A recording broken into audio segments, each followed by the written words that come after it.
Hola, Dios les bendiga, queridos alumnos, discípulos, padawanes del Seminario Teológico La Gran Comisión. Estamos en la clase de predicación o homilética, o bien como yo le he llamado, con el fin de transformar. Estamos en el capítulo 3, aunque esta es la cátedra número 2, ¿de acuerdo? Asegúrate de exponer las verdades atractivamente. Recuerden, el meollo de esta clase o el cuerpo de la clase es lo que estamos viendo en vivo. Asegúrate de estudiar la Biblia profundamente. Esos pasos, el análisis sinóptico, análisis literario gramatical, análisis histórico anteriormente, análisis teológico, análisis homilético, esos últimos dos no los hemos visto, pero los veremos en la clase próxima. Eso es el meollo de la clase. Al asegurarte de estudiar la Biblia profundamente, porque un sermón es la exposición de la palabra del Señor. Pero en torno a eso, en torno a estudiar la Biblia y luego exponerla, hay algunas cosas más que aprender, que decir, y esta es una de ellas. Asegúrate de exponer las verdades atractivamente. Tengo dos hijos. Ustedes los conocen, la mayoría de ustedes conoce a ellos, a Isaac y a Eli, y ellos cuando eran niños me enseñaron la diferencia sustancial, grave diferencia que existe entre lo bueno y lo deseable. Lo bueno y lo deseable. Era todo un circo convencerles de comer nutritiva comida, la comida nutritiva que mi esposa les preparaba. Era mejor para ellos esa comida que la que se les antojaba. Eso está clarísimo. Sus cuerpos necesitaban para crecer, pero lo que necesitaban para crecer, sus ojos no, y sus papilas gustativas no les parecía apetecible. Es decir, no es así del todo, porque mi esposa cocina muy rico, pero estoy diciendo este ejemplo porque así le pasa a cualquiera, de hecho, de adultos también. La comida chatarra es más popular, ¿no es cierto?, que la comida vegana, por ejemplo, que la comida, no sé, vegetariana o que la comida de hospital que te dan al enfermo, por supuesto.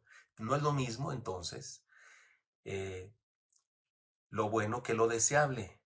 Pasa lo mismo con los sermones y los oyentes. Los oyentes aquí ocupan el lugar en esta especie de metáfora o parábola de los niños y el sermón ocupa el lugar de la comida y el predicador ocupa el lugar de la mamá que prepara la comida. El mensaje de la Biblia está ahí. Eso es lo que todo ser humano necesita, lo que el rebaño, la iglesia necesita. Pero hay que dárselo de tal manera que lo disfruten, lo paladeen, lo apetezcan, lo saboreen. ¿Y saben qué más? Que sigan teniendo hambre, que sigan teniendo apetito, no solo hambre, porque mire, también hay una diferencia entre el hambre y el apetito también. El apetito es ganas de comer. El hambre es cuando una persona está desnutrida y su cuerpo necesita nutrientes. Por ejemplo, los niños de los países en pobreza, esos niños que se ven tristemente muy mal, con un vientre muy grande, no es por alimento, es por lombrices, por bichos, por animales, sus cuerpos súper delgados, y llega World Vision, llega la Cruz Roja Internacional, llegan los socorristas a ayudar a esos niños, preparan un brebaje ahí, un atole así tipo de orfelinato, ¿no? Y les dan, y ese niño famélico, ese niño lleno de hambre, con mucha hambre, con muchos días de hambre, años de hambre, y le da una cucharada a la comida, una probada, y el niño ya se le acabó el apetito, no puede más. Hay que alimentarlo sistemáticamente, seguido, otra cucharada, pero no es que tenga mucha hambre, que diga, te traigan una hamburguesa, se la llevas y no se la come porque no tiene, no es apetito lo que tiene, lo que tiene es hambre, su cuerpo necesita. Así que tampoco es lo mismo, hambre y apetito. Y la palabra de Dios es lo que todo ser humano necesita, pero algunos no tienen apetito de ella. Entonces el cocinero, entonces el predicador, la mamá o el papá que prepara la comida debe hacer algo. El mensaje está ahí. Eso es lo que el rebaño necesita. Pero hay que dárselo de tal manera que lo disfrute, lo paladee, lo apetezca y ¿saben qué más? Insisto, que siga teniendo apetito. Apetito.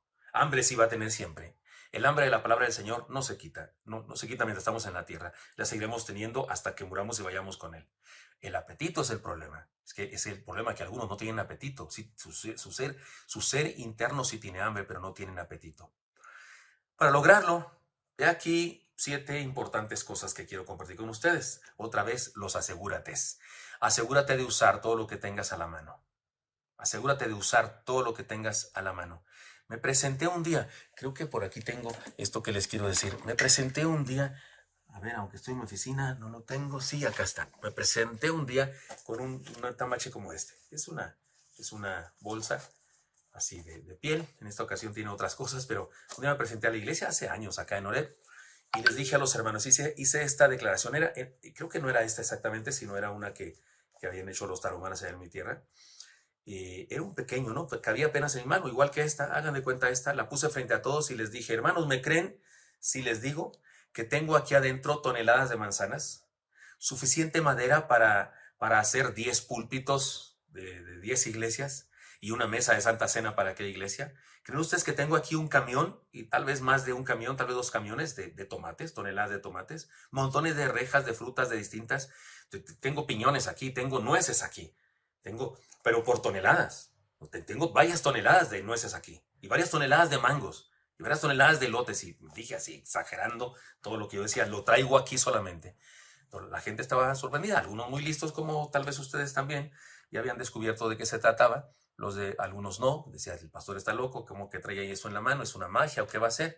Bueno, abrí el pequeño recipiente y vacié así sobre el púlpito y lo que estaba vaciando eran semillas de abetos, es decir, de pinos, de nogales, los que dan nueces, de muchas frutas, unos huesitos así, de un manguito, que podía haberse sembrado y se convierte en un árbol gigantesco. Y dije, son posibilidades. Las semillas son posibilidades. Y después de esto prediqué un sermón sobre la importancia de ver la vida con esperanza. El pasaje era la parábola del sembrador. Fue una ilustración breve. Duré mucho menos que lo que estoy durando ahorita aquí de explicarlo. Pero no solo usé palabras, sino objetos para mostrar. Y parece que eso funcionó y llamó la atención de las personas. He vuelto a hacer ese ejemplo y otros parecidos de diferente manera. Asegúrate de usar todo lo que tengas a la mano. Hay personas a las que, tradicionalistas, legalistas, les molesta que hagamos uso de herramientas, elementos como el Internet ahora mismo. Los de ustedes que son miembros de la iglesia desde antes de la pandemia, saben que durante la pandemia explotamos muchísimo el cine. Hicimos series de introducciones a los sermones, series de historias, algunas de ellas, todas ellas graciosas. La historia de las superhéroes, Susana Distancia y Susana Cercanía. Hicimos historias sobre un programa de radio, La Oreja de Malco, que se llamaba una de las veces. Hubo varios sobre un programa de radio, la otra no me acuerdo cómo se llamaba. Un programa que daba noticias del presente, del pasado y del futuro, decía así el comentarista. Hicimos una serie, la que más pegó, la que ahí sigue en internet y algunos siguen viéndola, se la recomiendo, la de los Godines, con un final tremendamente lacrimógeno, lindo. Usamos esas herramientas. Hay gente que, ¿saben que nos criticaron? Hubo gente que nos criticó por eso, no le gustaba eso. Hay una persona que me escribió y me dijo, no vuelvo a conectarme a la iglesia porque no me gusta que salgan esos chistes, yo quiero oír la palabra de Dios. Y sí, compartimos la palabra de Dios. En Oré se comparte la palabra de Dios de una manera que no se comparte en otras iglesias. Porque en otras iglesias se comparten sermones de superación personal y se comparte moralismo y legalismo y fantasía, porque algunos que se creen profetas y dicen un montón de cosas, enseñanzas que no están en la Biblia. No, compartimos la palabra del Señor, pero hay que darla de tal manera que sea apetecible, que sea atractiva. Y puede ser atractiva porque desafía, puede ser atractiva porque pone el dedo en la llaga. Pero ¿por qué la palabra de Dios? ¿Por qué la verdad de Dios? Así es que, hermano mío, este principio es mucho, pero mucho, muy importante. Imaginemos este evento. Un adolescente, uno de la magna unión de jóvenes, como algunos de ustedes que son alumnos en esta clase también, pasó toda la tarde en la computadora con un compañero. Los juegos de video le hicieron perder la noción del tiempo. El juego estaba lleno de colores, de ruidos extravagantes, de imágenes atractivas, de luces, de intrincados retos y muchas emociones. Ya era noche cuando escuchó la orden de los papás: «Chamaco, acuéstate, apaga el aparato o no te vamos a dar el domingo». Finalmente pudo descender de su euforia mental y se durmió. Al otro día lo obligaron a levantarse y lo llevaron a la iglesia. Ya puse este ejemplo. ¿Y con qué se va a topar? Conmigo. Si es de Oref, se va a topar conmigo. Soy bastante aburrido comparado con Mario Bros y su hermano Luigi. Y si lo comparamos con Combat, ¿cómo se llama así? Algunos de combate, ¿no? Los karatecas, con los dragones. Y yo tengo que hacer algo. Tengo que hacer algo para que esa mente acostumbrada al movimiento siga poniendo atención. Además tiene sueño porque se desveló. Hermano mío, usa todo lo que tengas en la mano para que ese muchacho reciba la palabra del Señor. Por eso sería bueno movernos en el púlpito, bajarnos de repente por ahí, como ya expliqué la semana pasada, pero ahora estoy planteando esto en el contexto de esta enseñanza. Asegúrate de exponer las verdades atractivamente.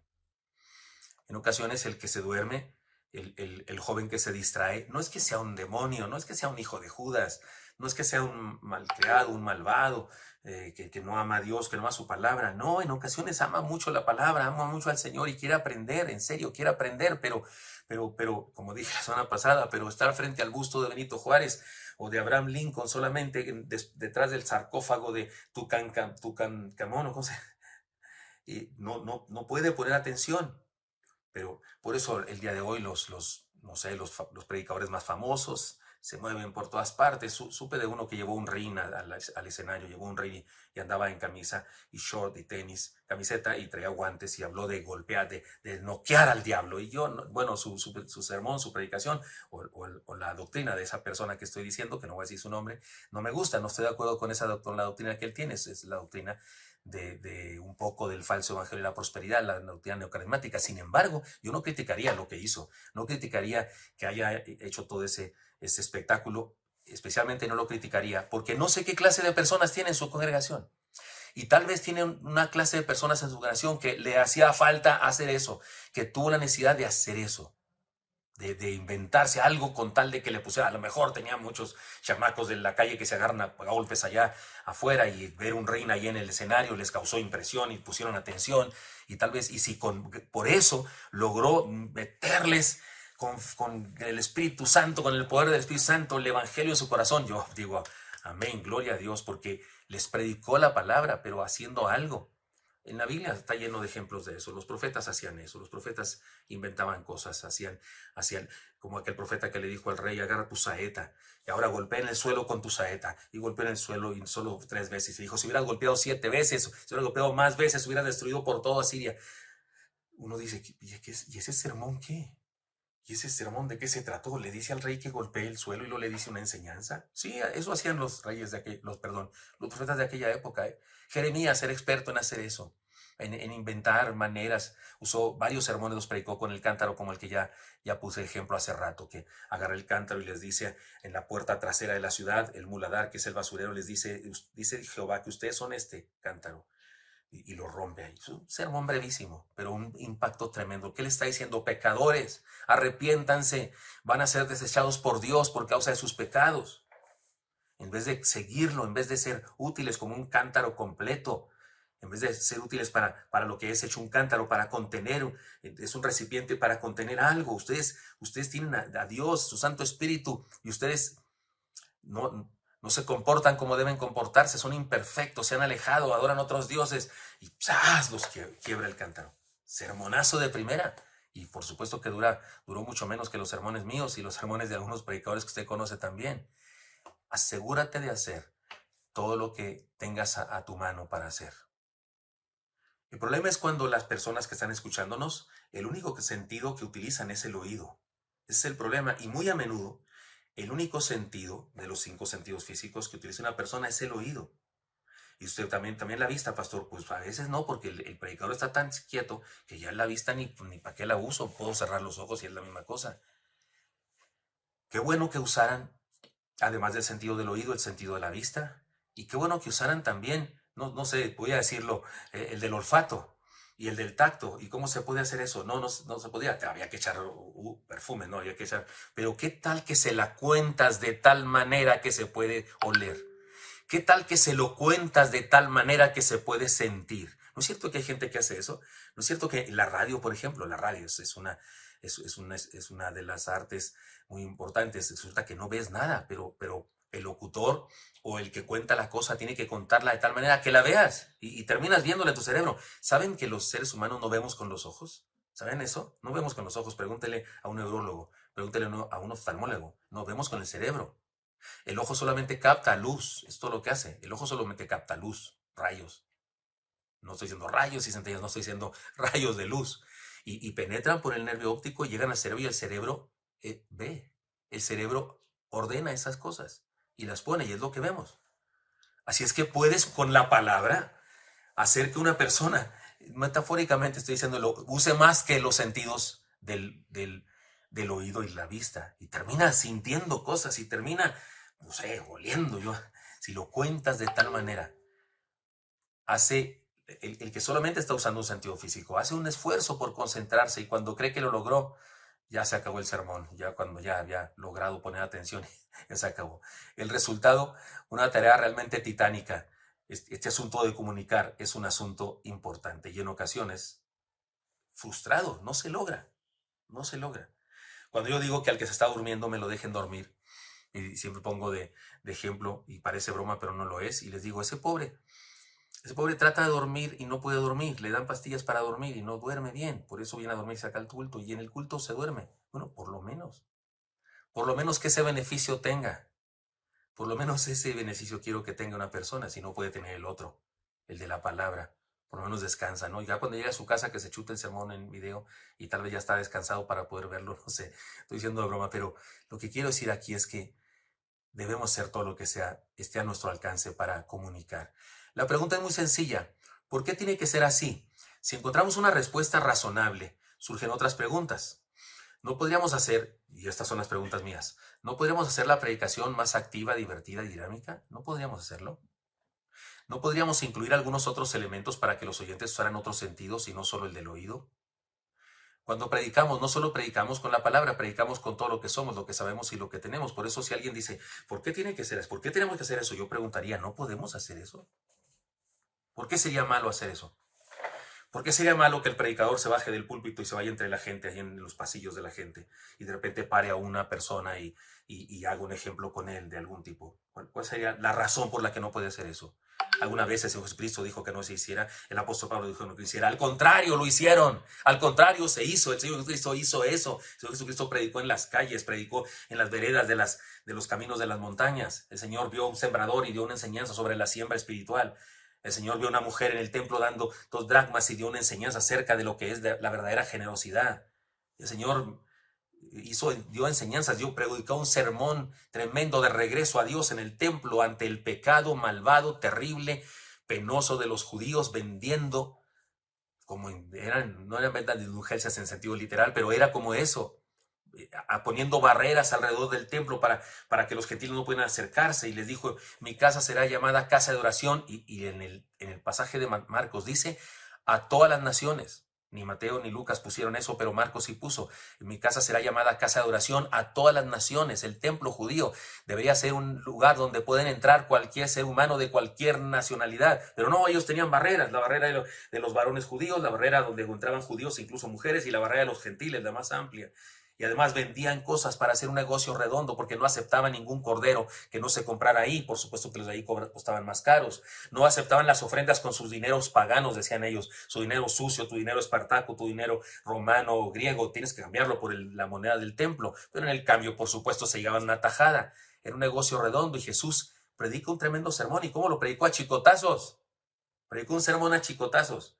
Hizo con pieles de camello un chicote y tumbó las mesas y abrió las jaulas. Y no me dirá que no predicó. Si usted me dice no predicó, ¿cómo que no predicó? De hecho, cuando dice el texto, dice y decía a todos, mi casa será llamada casa de oración a todas las naciones, y ustedes la han hecho cueva de ladrones. El texto griego es un presente continuo. El texto no dice que dijo eso una vez, no, el texto dice que estuvo diciendo eso. O sea, iba caminando, el templo era grande, los atrios alrededor del templo, haz en cuenta la catedral de la Ciudad de México, y anduvo caminando alrededor del templo, y decía eso insistentemente, y lo decía seguramente de diferentes maneras. O sea, el texto no dice que lo dijo una vez y ya, no, dice que decía eso. La gramática griega dice que lo estuvo diciendo, porque es un presente continuo. El presente habla de una acción que se está haciendo, no que se hace. No que se hace una vez, como es el tiempo del verbo auristo, sino que es un verbo presente que habla de una acción que se está haciendo. Así es que sí, predicó. ¿Y cómo predicó? A chicotazos. Y no estoy diciendo que voy a agarrar un día mi cinturón y voy a dar cinturonazos, pero digo, sería absurdo querer condenar el uso de cualquier elemento para predicar. Asegúrate de provocar el uso de la vista. Ya dije, asegúrate de usar lo que tengas a tu mano. Segundo lugar, asegúrate de provocar el uso de la vista. Los púlpitos enormes de madera sólida impiden que el predicador se vea por completo. Siempre será mejor que el oyente tenga un mayor punto de enfoque. Si no puedes cambiar tu púlpito, sí, porque vas a una iglesia a predicar y ahí hay un púlpito, hay dos, el púlpito de los pastores ordenados, el púlpito de los pastores no ordenados, el púlpito para las mujeres que debe estar más abajo seguramente en algunas iglesias tradicionalistas. Si no puedes quitarlo porque no eres el pastor de esa iglesia, porque por razones históricas, tradicionalistas, motivos afectivos o lo que sea, el púlpito, lo que quieras, está ahí, pues tú no te pelees con nadie, no digas, quítenme este púlpito, no predico, no, pero muévete, sal de ahí y párate acá y haz movimientos y ejemplifica cosas ¿sabes qué me gusta mucho a mí cuando estoy predicando? Veo a las personas que me están escuchando y en ocasiones hay personas que retroalimentan al predicador, porque hay personas que con su rostro van haciendo todo lo que yo digo. Y entonces yo digo, y el Señor le dijo con seriedad, y la hermana hace. Y la persona se sonrió. Casi quisiera un día tener unas cámaras detrás de mí o aquí al frente de mí, pero me refiero apuntando hacia el público. Alguna me gustaría eso y que se enfocaran en algunos de los oyentes, porque hay gente que se logra captar, gente sensible, se logra captar y hace las caras que tú haces y va haciendo, y algunos van siendo impactados por lo que estás diciendo. Asegúrate de que la gente pueda ver con lo que dices, pueda ver las cosas que dices y con tu movimiento también pueda ser influenciado para que no sea solamente un mensaje de oído, que no se use un solo sentido. En tercer lugar, asegúrate de usar la tecnología. Ahora eso es importante. Ahora, todo el tiempo se ha usado la tecnología. Eso Jesucristo y la Biblia misma utiliza como ejemplos cuestiones de arcos, como el arco de bronce, dice un ejemplo, a 10 tiros de arco. Es decir, se usaba la tecnología de aquella época, por supuesto. Jesús cuando habló de la siembra, la parábola del sembrador, aquello de que una semilla cayó junto al camino y otra semilla cayó en piedras, eso es un asunto de tecnología de aquella época. Si tú y yo no entendemos la tecnología de aquel momento, no entendemos por qué algunas semillas cayeron en el camino y otras semillas entre piedra y otras entre espinos y otras en buena tierra. Porque el día de hoy las semillas todas caen en buena tierra. El día de hoy cuando una persona siembra, su semilla siempre cae en buena tierra. De loco va a tirar su semilla a las piedras o de loco va a tirar su semilla a los espinos y mucho menos al camino, porque el día de hoy se siembra con un tractor donde se va abriendo el surco y la semilla cae en el lugar preciso. Y si se siembra con un animal y un arado, que todavía debe haber pueblos en nuestro país que siembren así, igual se siembra en el lugar correcto. Nadie avienta una semilla al camino. Pero en aquella época se usaba una especie de cuchara, así como las de un deporte que hay, High Life o algo así se llama, que se agarra y lanzaban las semillas. Y definitivamente algunas semillas caían en el camino y otras entre espinos y otras entre piedras. Entonces, cuando hablamos de tecnología, la tecnología se ha usado siempre, en todas las épocas. Pero, por supuesto que hoy hay que usar la tecnología de hoy. O sea, pues, ¿cómo? Ahora es relativamente sencillo tener un proyector para poder preparar imágenes en la computadora para hacer que el sermón sea viral, visual. Sí, pues escribí visual, pero dije ahorita viral. También ojalá que se haga viral. Para hacer uso de este apoyo, consideremos algunas circunstancias. Yo uso, por supuesto, yo no lo preparo, alguien me hace el PowerPoint de las ideas principales, yo solamente subrayo las ideas principales para que sean las que estén apareciendo ahí, son las que la gente sería bueno que además de oírmelas, las leyera, y ya usamos dos sentidos y algo más. Usamos el sentido del oído, usamos el sentido de la vista de la persona y usamos su cerebro que al estar leyendo está procesando y está incluyendo pues un algo más de su ser para aprender aquella cosa. Los videos previos a los sermones. Yo no inventé esa estrategia, la inventó Eli hace muchos años cuando recién estaba en el seminario y que de regreso le pidió a Josh, creo fue con Josh que se inventó eso, Eli y Josh, y le dijo haz esto y se hizo y desde entonces se hacen las introducciones y me encanta la idea, me encanta estar yo tranquilo acá mientras es una introducción de un contexto histórico o de un contexto del pasaje y es fantástico. Y si se proyecta, es fenomenal, porque usted está viendo imágenes, está viendo ahí un personaje que le hace de Jesús y María Magdalena y qué sé yo, y eso impacta. Creo que para usar el proyector y usar la tecnología de la pantalla, podríamos considerar estas cosas. Escribe en la proyección solo las ideas fundamentales. No hay que ponerlo todo el sermón porque se abarrota demasiado, pero las ideas fundamentales. Prepara una pantalla o fondo que tenga imágenes alusivas al tema. En Oreb siempre se hace eso. Se sabe cuál es la serie de sermones y en base a la serie se hace la pantalla. Escribe la enseñanza o desafío. Escribe la enseñanza o desafío en cada punto.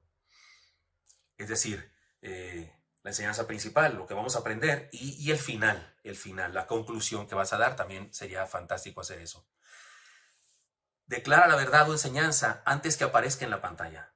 Debes ponerte de acuerdo con la persona que va a picarle ahí a la pantalla. Si lo tienes que hacer tú, pues sería bueno que lo hicieras, pero es importante que lo digas primero y luego ¡zas! Aparece. No antes, no antes. Si pasa eso cuando yo estoy predicando, díganselo a quien le está cambiando, porque debe ser antes, que tú lo dices y luego aparece. Cuando estás hablando y el que está picando en la pantalla puso las palabras antes, la gente está pensando en las palabras y ¿qué nos irá a decir al rato? Y ya no te oyeron lo que está diciendo. Todo eso es importante. Supongo que en Oreb no siempre es perfecto eso, pero para eso estamos aquí, para aprender. Si puedes incluir imágenes en movimiento, breves trozos de películas, videos, telenovelas, programas de televisión, etcétera, que introduzcan o ejemplifiquen la enseñanza, adelante. El problema que tenemos ahora en Oreb es lo siguiente, que como lo transmitimos y como lo ponemos en la página, en ocasiones no lo borran cuando ponemos no sé, un corto de una película que tiene copyright y entonces no lo quitan, ¿no? Porque no se puede por leyes de autor y no sé qué. Y tenemos que escoger qué sí usar y qué no usar, pero bueno, le inventas ahí, le analizas, le inteliges y puedes hacerlo. Mientras el sermón siga adelante, es preferible que la pantalla esté limpia. Eso es importante. Ojalá que los que le pican en Oreb me escuchen esto. Mientras el predicador está hablando, no debe haber nada ahí atrás que distraiga. O sea, no debe competir entre la pantalla y el predicador. Eso es algo que se debe sincronizar. Insisto, es como que es nuevo para este tiempo, ¿no es cierto? Ya no tanto, pero sigue siendo un poco nuevo. Bueno, lo estamos aprendiendo. Cuando las imágenes o las ideas escritas estén en la pantalla, voltea a mirar constantemente para provocar que el público también lo haga.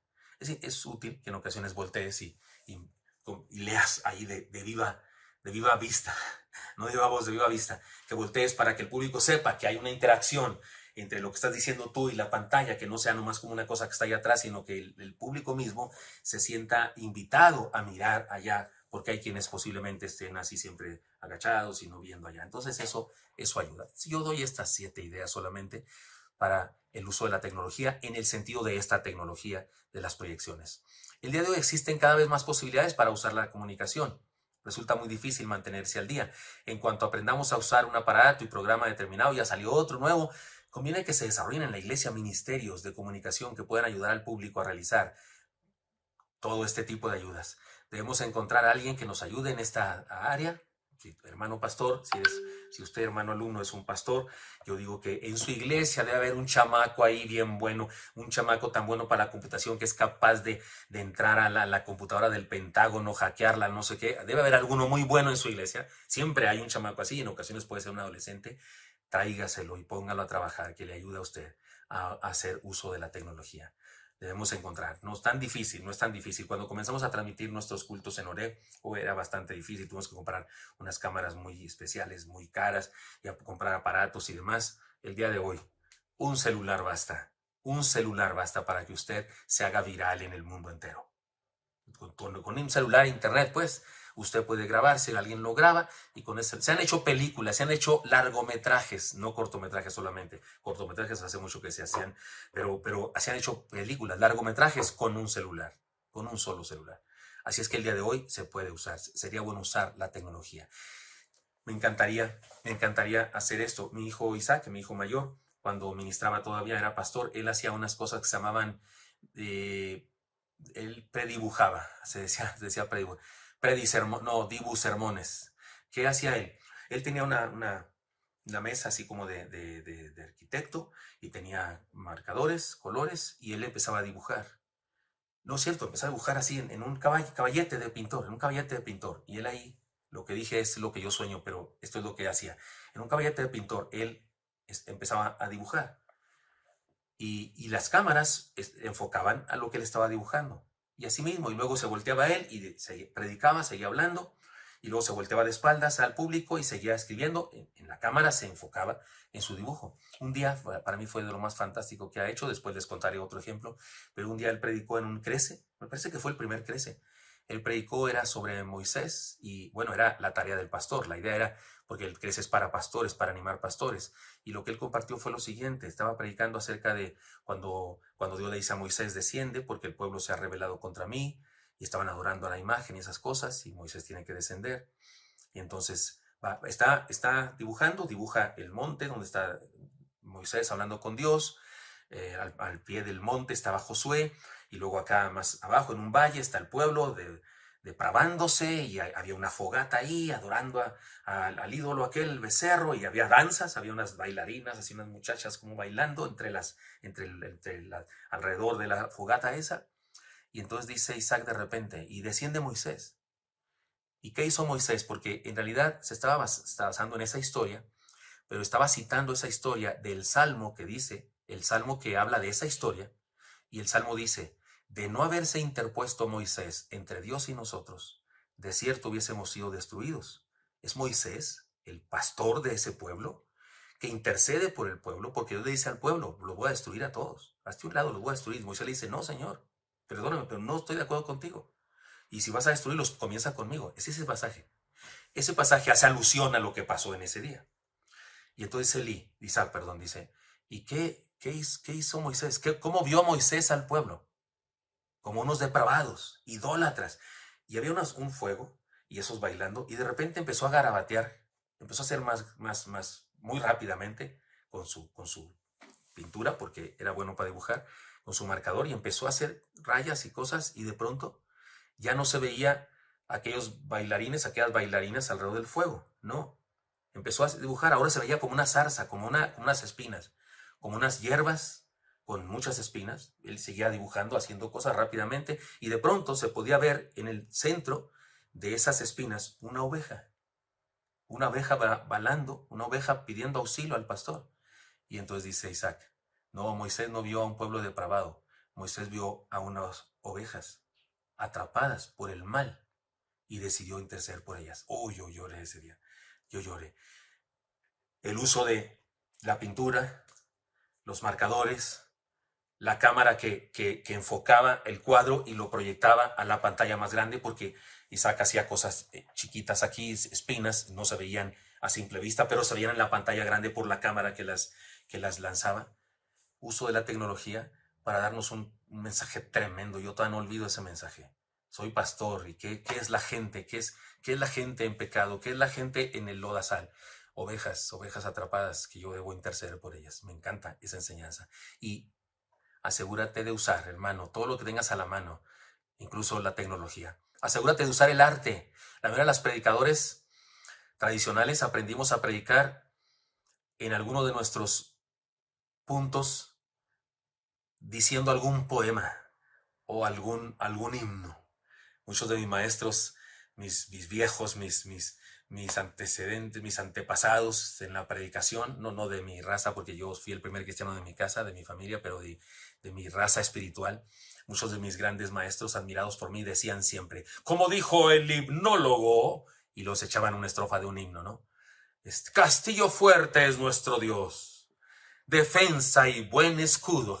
Y se declamaban el himno. Y no está mal eso, por supuesto, no está mal hacer eso. Así aprendimos, así predicaban los de antes de nosotros, de mi edad, y yo soy viejo, fíjese, yo soy el de antes de usted, de algunos de ustedes jóvenes. Esto no ha dejado de ser útil. Sin embargo, en virtud de la competencia que tenemos con el cine, en virtud de la competencia que tenemos el día de hoy con la televisión, con los juegos de video que ya mencionamos, un predicador de estos días debe implementar algunas cosas que le den dinamismo a su comunicación. Yo sí cito a veces poemas, ¿no? El domingo pasado en la Unión de Jóvenes cité un poema de Toyohiko Kagawa, un poema, Descubrimiento se llama su poema, que me gusta mucho, pero sí lo usé, no creo que sea pecado haberlo usado. Pero el día de hoy sería bueno ponerle más sabor. ¿Y saben qué? Un drama, una pantomima, un ejemplo gráfico puede ser muy útil. Lo puede realizar el predicador mismo o alguien preparado para ello. Un ejemplo que hicimos recientemente algunos jóvenes de la Magna en la misión en el Retoño. Yo fui al Retoño, fui invitado para compartir la palabra ya con los niños y los padres de familia. Estaba llena la calle, se cierra la calle porque ahí vamos a tener culto, no puede pasar los carros, está lleno, ponemos sillas donde quiera. Estaba lleno de niños y adultos también. Yo me impresioné por eso, ya quiero volver otra vez allá. Y resulta que yo era el predicador, pero había pues distracciones y ahí están jugando algunos allá y le hablaban a un chamaco, ya, chamaco, ven para acá. Y ahora yo dije, ¿cómo lo voy a hacer para tenerlos atentos? Y vi las personas que estaban tratando de cantar con ellos y sí cantaban los niños y sí se lograba, pero yo sí veía algunos distraídos. Y yo dije, tengo que hacer algo para captarlos. Y andaban ahí varias chicas. Y de la Magna, para no olvidar el nombre de alguna y quedar mal, había unas chicas y les pedí y un chico que me ayudaran, o dos chicos, los que fueran sido, y me ayudaron de la siguiente manera. Yo comencé a leer el Evangelio de Juan, lo he hecho en otras ocasiones, esto no lo inventé recién. Empecé a leer el Evangelio de Juan y una de ellas me interrumpió haciendo como gatito, miau, miau, miau. ¿Qué le pasa? Le pregunté. Me dijo, es que soy gato. ¿Pero cómo que es gato? Sí, soy gato. ¿Por qué? Porque a mi mamá le gustan mucho los gatos y tiene un lugar donde cura gatos y salió, no sé si era gato o perro, pero... Y yo le dije, no, usted no es un gato porque su mamá críe gatos y porque haya nacido entre gatos. La pregunta me dice, y entonces no soy, no. ¿Y qué debo hacer para ser un gato? Ah, para ser un gato necesita usted nacer otra vez, o sea, de dejar de ser quien es y estar en el vientre de una gatita y luego la gatita lo da a luz y usted nace de una gatita y entonces, pero no, no. Y luego llegó otra persona que perro y otra persona que era así, uno que era avión, me parece que una de ellas dijo que era avión. Llevamos preparado eso. La pregunta otra vez la misma. ¿Por qué dice que es avión? Porque mi papá es piloto y trabaja en un taller de mecánico de aviones y yo nací entre aviones, por eso ya no nacer entre aviones, tener un papá piloto no es suficiente para ser avión. ¿Qué necesito entonces? La pregunta clave siempre. ¿Qué necesito entonces? Pues necesita dejar de ser quien es y nacer otra vez. Necesita entrar en el vientre de... No, necesita estar en la tierra, que la saquen los mineros y saquen el metal y lo fundan y lo hagan láminas y los inventen un avión y eso. Y luego llega una diciendo que era cristiana. Hola, aleluya, aleluya, Cristo vive. Y le digo, ¿usted qué es? Y me dice, cristiana. ¿Por qué es cristiana? Porque mis papás son cristianos. Yo voy a una iglesia y hasta tengo una Biblia, mire. Le dije, eso no es suficiente para ser cristiano. Ah, no, ¿qué hace falta? Le dije, bueno, si me da permiso, se lo explico a todos. Y tómala. Y los niños, atentos. Y los papás, atentos. Bueno, el Espíritu Santo, por supuesto, no era otra cosa, no éramos ni los actores ni yo, era el Espíritu Santo, pero usando algo que ya por sí mismo tiene un cierto grado de impacto en la gente. Y hizo invitación y pues, casi todos levantaron la mano, decidieron orar entregando su vida a Jesucristo.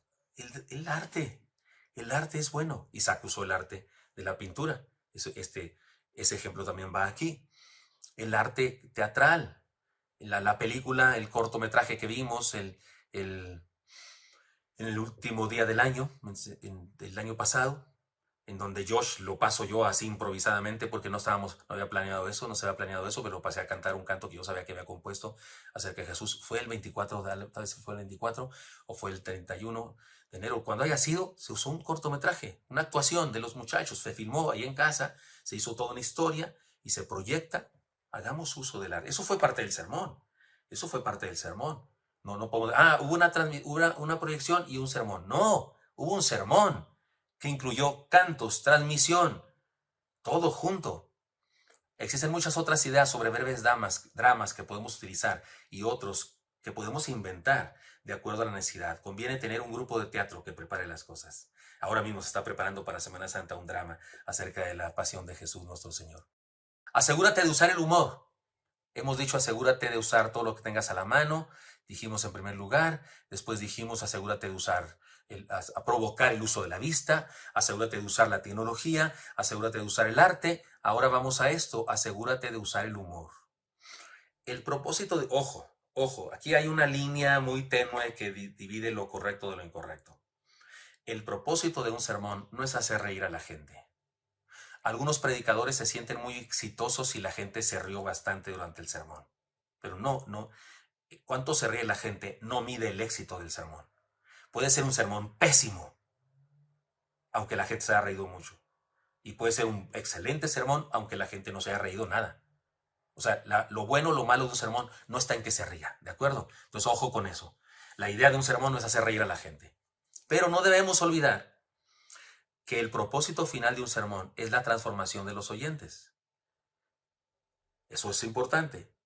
Sin embargo, no existe una sola razón para que este proceso de transformación que debe provocar el sermón sea aburrido.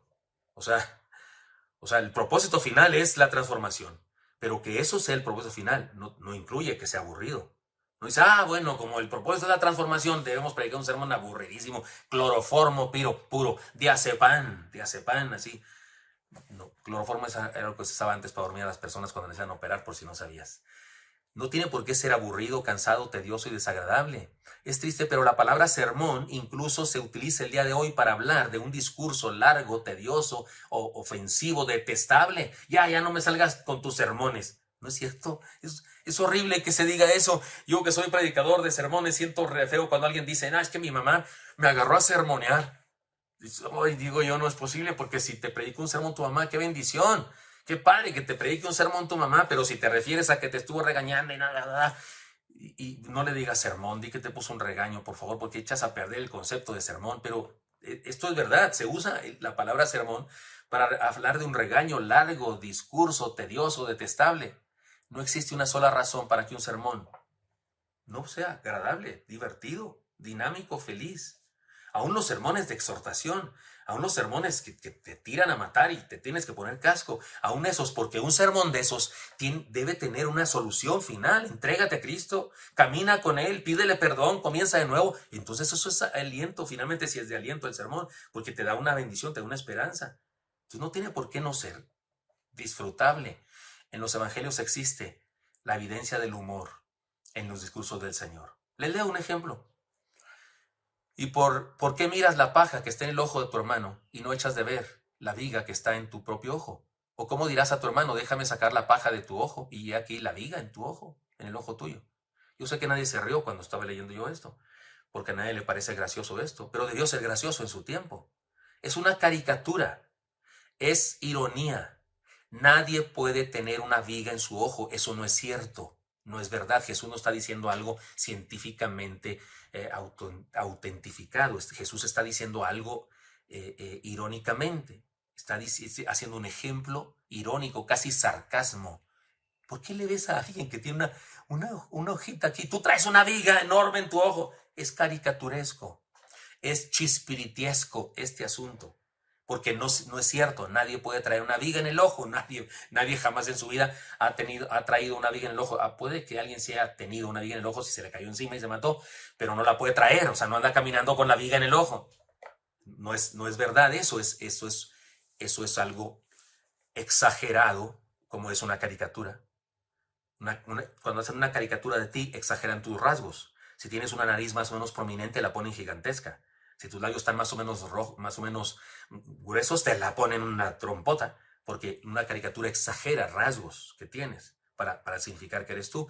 Esto fue una caricatura. En su tiempo pudo provocar alguna risa en alguien, porque Jesús está burlando de alguien. Es una burla para el criticón, que se fije en un detallito cuando él tiene un detallote. Insisto, es ironía, casi sarcasmo. Si alguien lo dibuja, es chistoso. Si alguien dibuja eso, resulta chistoso. Luego entonces, compartir una ilustración con un final gracioso, decir un verso famoso y aplicar un proverbio popular a una circunstancia actual y usarla para ello con un poco de ironía, puede causar dinamismo al sermón, puede hacer que una persona incluso se despierte el que está durmiendo. Ponle un poco de humor, se vale. Hay un libro para predicadores que se llama El humor en la predicación. Creo que aquí hay algo muy importante que decir. Dos cosas. Cuidado con esa actitud legalista, fanfarrona, ¿cómo se dice? Farisaica, criticona de los que opinan que no se debe reír nadie en el culto, que si un predicador hace que la gente se ría, está mal. No encuentro yo eso. Les voy a leer solo un texto porque para muestra solo un botón, pero hay muchos más botones. Entonces nuestra boca se llenará de risa y nuestra lengua de alabanza. Entonces dirán entre las naciones, grandes cosas ha hecho Jehová con estos. Salmo 126, 2. No está prohibido reírse. Y si no está prohibido reírse en ningún lado, se incluye el templo. No dice, se me da risa, excepto cuando vayan al culto. O sea, ahí sí no se pueden reír. No hay razón para decir eso. Y hay muchos otros textos parecidos a este. La risa es una experiencia que agrada a Dios y bendice a los hombres. Es lindo reírse, es lindo. Yo no soy muy bueno para reírme. No soy de los que estallan en risa, ¿no? Me cuentan un buen chiste y no me carcajeo, no soy bueno para eso. Yo digo que me río por dentro. Le digo a quien me cuenta un chiste se siente defraudado porque no me río como quiere que me ría. Pero yo digo que me siento, le digo, sí, pero sentí bonito por dentro. O sea, sí me río, pero no soy a carcajadas. Siento que las personas sopranos, los sopranos se ríen más que los bajos. Yo soy barítono, no solo bajo, bueno, soy entre azul y buenas noches, pero soy bajo. Y creo que necesito más aire para reírme. ¿Qué quiere? Que la risa de la soprano, ¿no? Entonces se me ocurre eso, que he oído a personas que se ríen mucho, que tienen otra tonalidad. No sé si será cierto o no, pero cualquier forma de reírse no está mal. Pero otra cosa quiero decir al respecto de este punto. Cuidado, porque no vaya a ser que tú quieras convertirte en un cuentachistes. Y sabes una cosa, no cualquiera tiene la gracia para descontar chistes. Hay quienes tienen no, como aquellos, ¿no? Que tenían tantos chistes que ya no los contaban, nomás los numeraron del 1 al 100. Y entonces uno decía, oye, ¿se acuerdan del 7? Y se atacaban de risa todos sin contar el chiste. Y otro decía, yo el 25, ¿qué tal? Se reían todos. Y uno le dijo, el 8, nadie se rió. Dice, ¿por qué no se rían? Es que tú no los cuentas con gracia. Esto es verdad.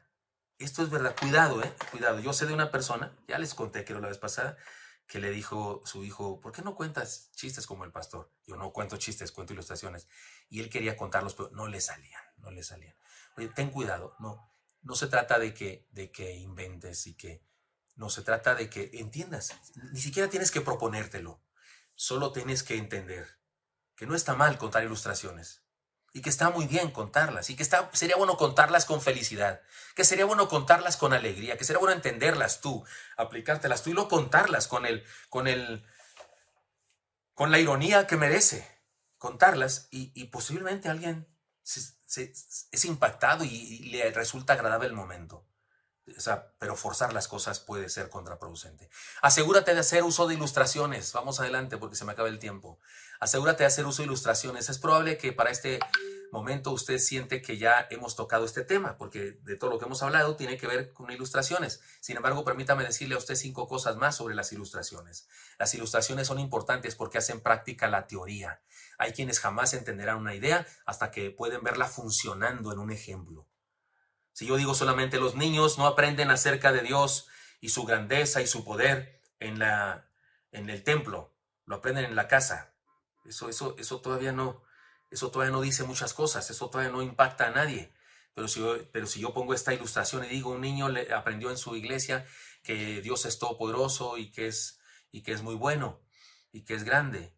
Y luego llegó a su casa y su mamá estaba enferma.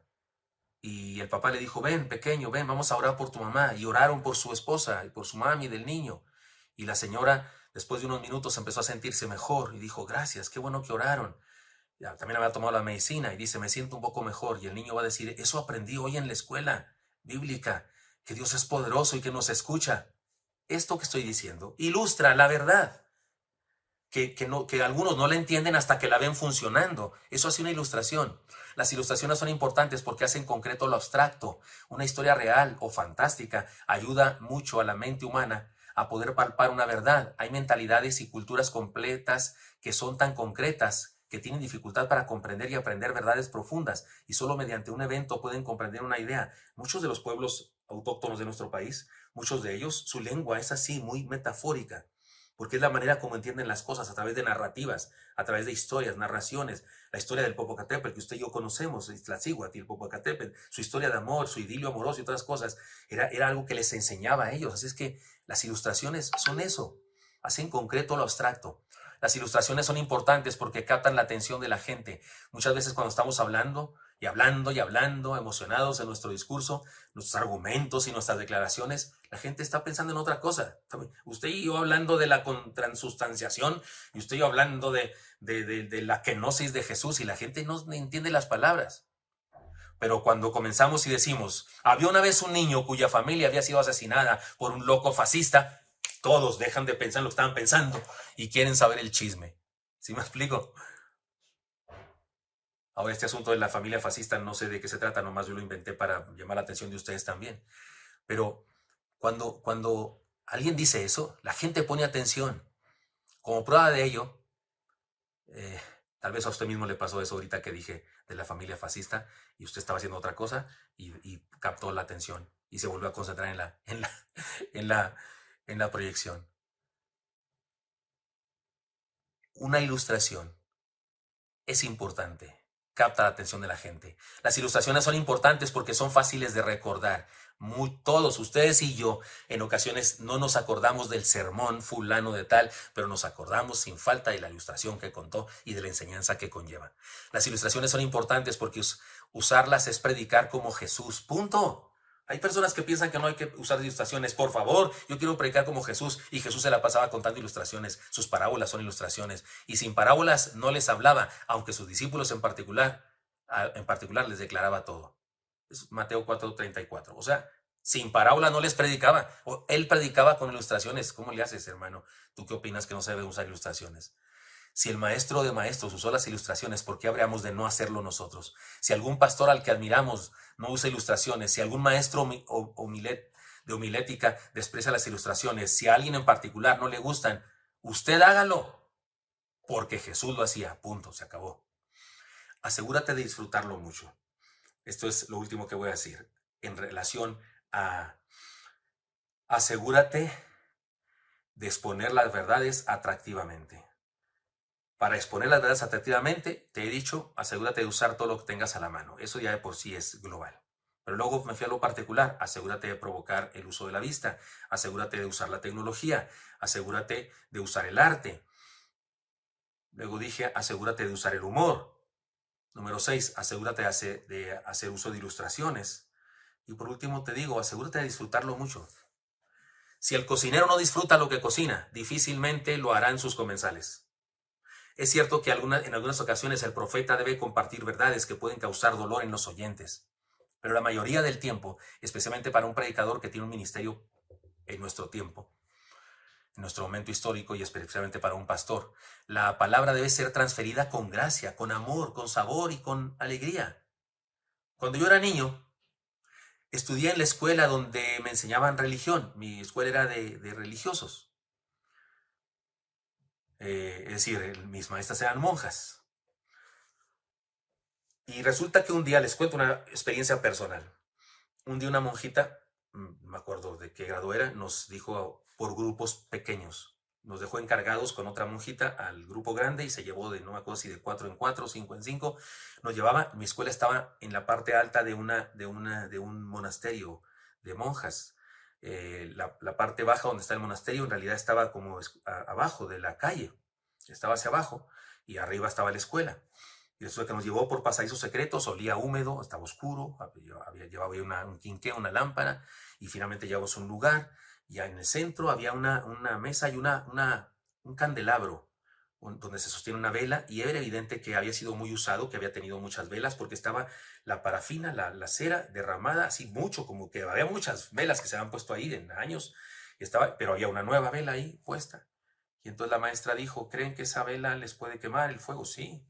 Pueden meter su dedo, y pues sí, pero no nos quemamos. Nomás hubo un bruto que se quiso hacer valiente y sí se quemó tantito y le salió una ampolla. Yo no, pero sí nos dio miedo y hasta nos sentíamos que dolió cuando metimos la mano. No nos torturó, no estoy diciendo que nos torturó la monjita, la Santa Inquisición o algo así, no. Pero luego que ya nos había hecho esa experiencia a todos de haber metido la mano ahí, nos dijo, ¿saben una cosa? En el infierno hay una vela gigante que alcanza a todo el mundo. Y ahí van a dar los niños que se portan mal. No, pues yo no dormí en meses, yo todavía tengo sueños. No es cierto, Cristo ya me sanó, pero por mucho tiempo. Ahora, independientemente de lo que la teología diga, esa es una manera de enseñar una verdad, suponiendo que era una verdad. Sí es una verdad, lo del infierno y esas cosas, aunque no van a dar ahí los niños que se portan mal, sino las personas que rechazan a Jesús. Pero bueno, yo cuando me convertí y cuando me convertí en pastor, después de haberme convertido en cristiano, ahora hago algo diferente. Hace rato que no lo hago, creo desde la pandemia para acá, pero uno de estos días lo voy a hacer otra vez. Iba a la clase de niños. Cuando estaban en la iglesia infantil, iba a contarles cuentos a veces. Les he contado cuentos a algunos de ustedes, tal vez que ya son chamacos, me oyeron alguna vez un cuento en su clase. Pero llevaba chocolates. Y aunque no se debe comer durante la clase, ese día se puede comer porque el pastor lo permite y está ahí. Y entonces digo, hermanas maestras, por favor repartan a estos niños y saquen el chocolate. El problema sería que me encontrara un niño alérgico al chocolate, pero la mayoría no. Y entonces les digo, ábranlo, pueden comérselo, y se lo comen. Y les digo, ¿les gustó? Y no les digo que en el cielo hay un chocolatote, pero sí les digo que irse al cielo es más rico, es más maravilloso, es más lindo, es mucho mejor que comerte lo más sabroso que quieras o comer lo que más te gusta. Les digo, ir al cielo es mejor que cualquier cosa, experiencia de la vida. ¿Y saben qué? Dios nos quiere allá. Y allá nos ama y quiere que estemos allá. Y ha hecho todo lo posible porque estemos allá. A pesar de que nos portamos mal, ha hecho todo lo posible y dio su vida por nosotros para que podamos ir a su presencia. Y entonces les digo a los pequeños esta verdad. Vamos a decir que es la misma de la monjita. Vamos a decir que es la misma. Que hay un destino eterno para las almas. Que hay una decisión que debemos tomar. Y que la diferencia es un fuego que quema todo el cuerpo o un chocolate. El ejemplo de esto, entiéndanlo en su sentido que le quiero dar. Que ustedes entienden eso ya. Prefiero el dulce. Prefiero el dulce que el 6 meses de psicólogo para calmar al niño por las noches porque tiene terror nocturno. Prefiero la esperanza de la vida. No es lo mismo dar una manzana que dar un manzanazo. Lo primero alimenta, lo segundo ofende. Lo primero causa alegría, lo segundo causa un chipote. Dar una manzana, dar un manzanazo son cosas distintas, aunque la cosa fue la misma. La transferencia de una vida a otra de un fruto. Pero una fue la manera de darla y la otra fue la manera de golpearla. El predicador, especialmente el de nuestro tiempo, y el pastor predica. Debe aprender a compartir y que lo que comparte lo ha experimentado de tal manera que le es tan agradable a sí mismo que lo quiere compartir. No solo comparte teoría, sino que comparte una vivencia que le ha nutrido, le ha bendecido y de tal manera que le ha hecho necesitar compartirla a otro para que otro también la disfrute. Este es el punto. Cuando vamos a asegurarnos de exponer las verdades atractivamente, solo podemos lograrlo cuando lo disfrutamos. Cuando hemos disfrutado tanto esta enseñanza, esta verdad apasionada, que la comparto así, con pasión, con alegría. Es la pasión, las ganas de decir una verdad que hacen un gran cambio en la predicación, tuya, mía y de cualquiera. Muy bien, queridos discípulos, amados padawanes, esta es la lección, la clase de hoy, y quiero pedirles que escojan un sermón de internet que quieran, de una persona que quieran, que esté por internet. No tiene que ser de nuestra iglesia, ni tiene que ser bautista, cualquiera, y que lo analicen a la luz de lo juzguen a la luz de esta enseñanza. Asegúrate de exponer las verdades atractivamente. Usó todo lo que tenía en la mano el predicador, nos provocó el uso de la vista, usó tecnología, usó el arte, usó el humor, y ve anotando ahí, ve anotando estos puntos. Y usó ilustraciones, te impactaron, y se notaba que disfrutaba lo que estaba enseñando. Y después de que respondes eso y vas anotando, usó esto, ¿cómo funcionó eso? ¿Sí funcionó en ti? ¿Pusiste atención? ¿Te impactó el corazón? ¿Te dio una enseñanza? Quiero un informe así. Me dices, el predicador fulano de tal, el nombre del predicador, por favor, predicó un sermón basado en este texto, predicó así, ante una multitud de gentes o en su iglesia, lo que sea, y me mandas tu análisis, tu juicio sobre ese predicador. ¿De acuerdo? Esa es la tarea. Dios los bendiga. La vez pasada me pasé un minuto, ahora se lo estoy regresando. Hasta pronto.